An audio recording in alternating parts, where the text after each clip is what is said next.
দর্শক যুক্ত আছেন যুগান্তরের সাথে। প্রতি বছর এসএসসি পরীক্ষার ফল প্রকাশের দিনটিতে মিষ্টির দোকানগুলোতে দেখা যায় বাড়তি ব্যস্ততা। সন্তানের ভালো ফলাফলের এই আনন্দ ভাগাভাগি করে নিতে অভিভাবকরা ছুটে আসেন মিষ্টির দোকানে। আত্মীয় স্বজন, শিক্ষক কিংবা প্রতিবেশীদের মিষ্টি খাওয়ানোর একটা প্রচলনও আছে।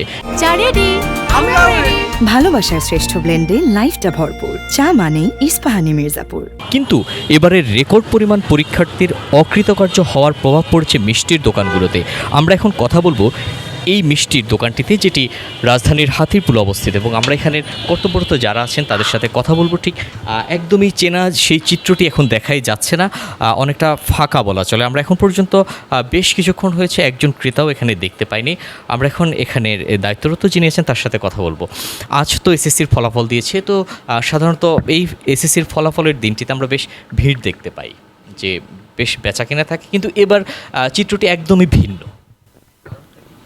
কারণটা হচ্ছে, যেহেতু আপনারা দেখতেছেন যে বিগত 2-3 বছর যাবৎ আমাদের পাশের হার কিন্তু এখন কম আগের চেয়ে। আজকে ডে বাই ডে কিন্তু পাশের হারটা আপনার কমতেছে। সে তুলনায় মিষ্টিরটাও বিক্রি কিন্তু শুধু আমাদের শোরুমে না, যত মিষ্টির দোকান আছে সবারই কিন্তু মিষ্টির বিক্রিটা সেভাবেই হচ্ছে। আমাদের সকাল থেকে সেলটা ভালো ছিল, 10টা থেকে 11:30, 12টা পর্যন্ত সেল ভালো ছিল। দুপুর টাইম, লাঞ্চ টাইম পর্যন্ত এখন তো সবাই একটু বাসায় দুটো লাঞ্চ করতেছে। ইনশাল্লাহ আমাদের আশা আছে যে বিকালের পরে সেলটা ভালো হবে, সেটা আমরা আশা করতেছি।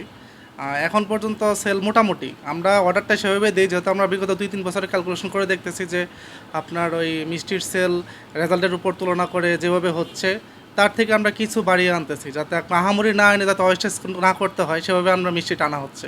এই সময় তো দুপুর টাইম, তো আগের চেয়ে এবার একটু কম, গতবার একটু ভালো ছিল। বিকালের পরে থেকে আমাদের সেলের ফ্লোটা একটু বেশি হয়, দুপুর টাইমটা একটু স্লো যায়। যেমন রেজাল্ট দিচ্ছে 10টা থেকে 10টার সময়, 10টার পর থেকে 12টা পর্যন্ত আপনার সেলের ফ্লোটা খুব ভালো ছিল।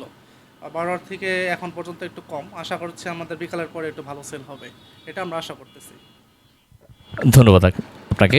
দর্শক, আমরা কথা বলছিলাম ঠিক হাতিরপুলের অবস্থিত এই মিষ্টির দোকানটিতে, এবং তিনি জানিয়েছেন গত বছরও এই সময়টাতে বেশ ব্যস্ততায় সময় পার করছিলেন তারা, কিন্তু এবার ঠিক আগের মতো সেই চাপটি নেই।